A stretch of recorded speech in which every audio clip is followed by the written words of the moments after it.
My dear students, I am teaching you the third lesson, the model millionary. देखें आप lesson को. Unless one is wealthy, there is no use in being a charming fellow. जब तक आप पैसे वाले नहीं हैं तो आपका आकर्षक व्यक्तित्व नज़र नहीं आता है, उसमें कोई फ़ायदा नहीं है. Romance is the privilege of the rich. Romance धनी लोगों का विशेष अधिकार है, not the profession of the unemployed, और यह बेरोजगारों के लिए नहीं है. It is better to have a permanent income than to be fascinating. इधर उधर देखने की बजाय एक निश्चित आय बहुत आवश्यक है. These are the great truths of modern life with Hughie Erskine never realised. यह आजकल का आधुनिक जीवन का सत्य है जिसे हगी एरस्काइन ने कभी महसूस नहीं किया. Poor Hughie, he was wonderfully good looking with his crisp brown hair and his grey eyes. बेचारा हगी, वो एक बहुत ही अच्छा देखने में व्यक्ति था जिसके बाल ब्राउन कलर के थे और जिसकी आंखें ग्रे कलर की थी. He lived on 200 a year that an old aunt allowed him. और वह 200 रुपये पर साल के खर्च करता था जो उसे एक पुरानी चाची ने, बूढ़ी चाची ने उसको दे रखे थे. He had tried everything. उसने हर प्रयास किया. He had gone on the stock exchange for 6 months. वह 6 महीने तक स्टॉक एक्सचेंज भी गया. He had been a tea merchant for a little longer. कुछ समय तक उसने चाय भी बेची. Then he tried selling dry sherry without success. और उसके बाद उसने सूखे हुए शहरी बेचने का प्रयास किया लेकिन उसे सफलता नहीं मिली और उसकी आय नहीं बन सकी. Ultimately he became nothing, a delightful and ineffectual young man without a profession. अंतोतगत्वा वो कुछ नहीं कर पाया और सिर्फ एक निष्प्रभावी व्यक्ति बनकर रह गया जिसके पास कोई धंधा नहीं था, कोई काम नहीं था. To make matter worse, he was in love. और उसकी स्थिति और खराब हो गई क्योंकि वह प्यार के चक्कर में पड़ गया. The girl he loved was Laura Merton. वह एक लॉरा मैर्टन नामक लड़की से प्यार करता था. The daughter of retired colonel, जो कि एक रिटायर्ड सेवानिवृत्त कर्नल की पुत्री थी. Laura adored him. लॉरा भी उसे पसंद करती थी. They were the handsomest couple in London. और उनका जोड़ा लंदन शहर के अंदर बहुत ही अच्छा था. The colonel was very fond of Hughie. Colonel साहब भी हगी को पसंद करते थे but would not hear of any engagement. लेकिन वो उसकी कोई भी बात सुनना पसंद नहीं करते थे. Come to me my boy when you have got 10,000 pounds of your own and we will see about it. उन्होंने हगी से कहा कि प्रिय बेटे, तुम जाओ और 10,000 pounds कमाओ, उसके बाद हम शादी के बारे में बात करेंगे. ही यूज्ड टू से, हगी looked very glum on those days. वो अक्सर कहा करते थे कि इन दिनों हगी जो है सुस्त नज़र आता है.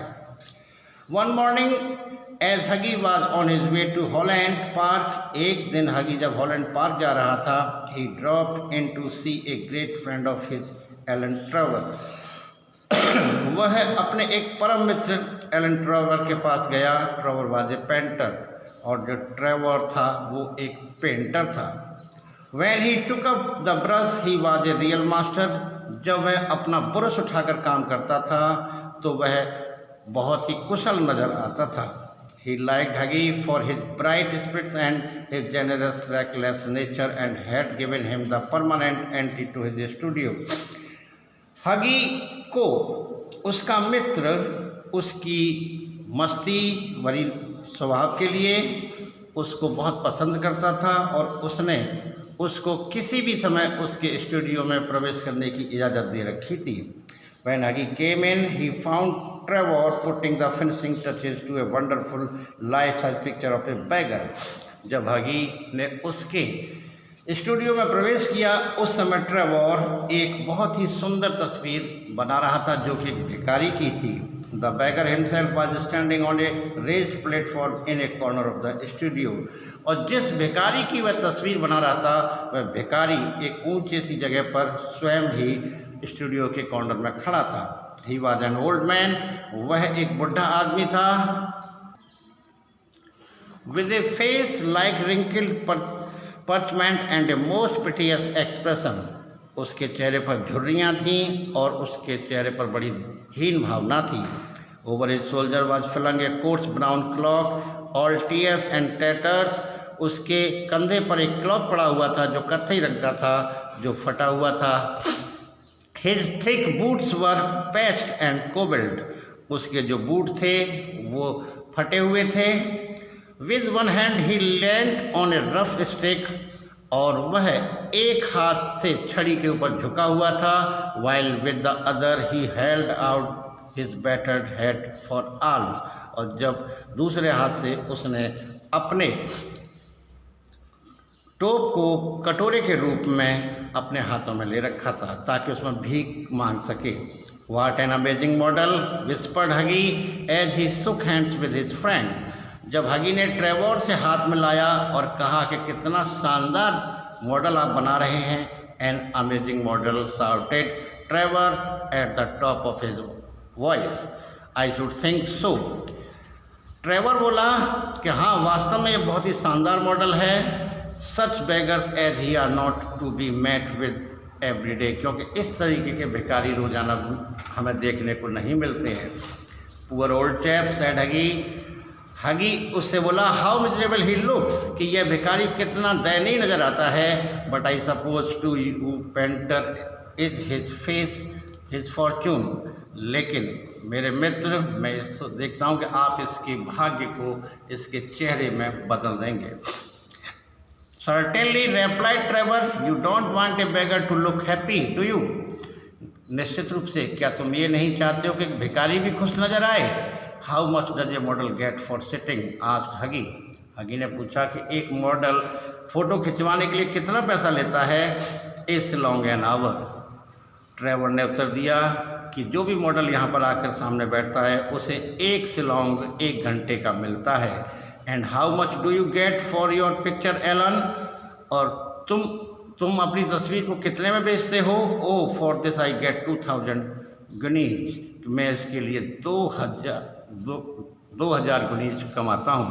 Well, I think the model should have a percentage, cried Huggy, laughing. हगी ने हंसते हुए कहा, मेरे हिसाब से जो मॉडल तुम्हारे सामने बैठता है उसका भी प्रतिशत तय होना चाहिए. They work quite as hard as you do. क्योंकि मॉडल जो तुम्हारे सामने बैठता है वो भी उतना कठिन परिश्रम करता है जितना कि तुम.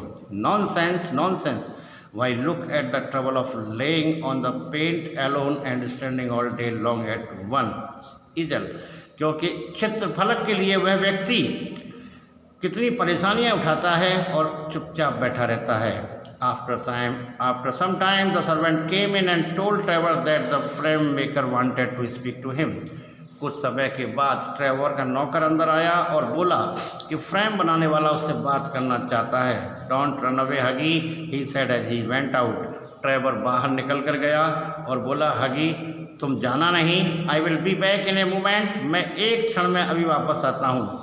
The old beggar took advantage of Trevor's absence to rest for a moment on the wooden bench and that was behind him.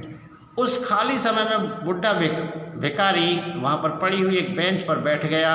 He looked so forlorn and wretched that Huggy could not help pitying him and felt in his pockets to see what money he had. उसके चेहरे को देखकर, उसके निरीह चेहरे को देखकर, जिस पर बहुत ही दयनीयता छाई हुई थी, हगी अपने आप को रोक नहीं पाया और उसने अपनी जेब में हाथ डाला यह देखने के लिए कि उसकी जेब में कितने पैसे थे. All he could find was a sovereign and some coppers. उसकी जेब में कुछ सोवर्जन पड़े हुए थे, कुछ कॉपर्स पड़े हुए थे. पुअर ओल्ड फेलो, बेचारे आदमी. ही थॉट टू हिमसेल्फ, वह अपने मन में सोचने लगा, he wants it more than I do. उसके लिए इससे भी अधिक पैसे की आवश्यकता है. He walked across the studio and slipped the sovereign into the beggar's hand. वह स्टूडियो से निकल गया और उसने चुपके से एक सोवर्जन उस भिखारी के हाथों में दे दिया.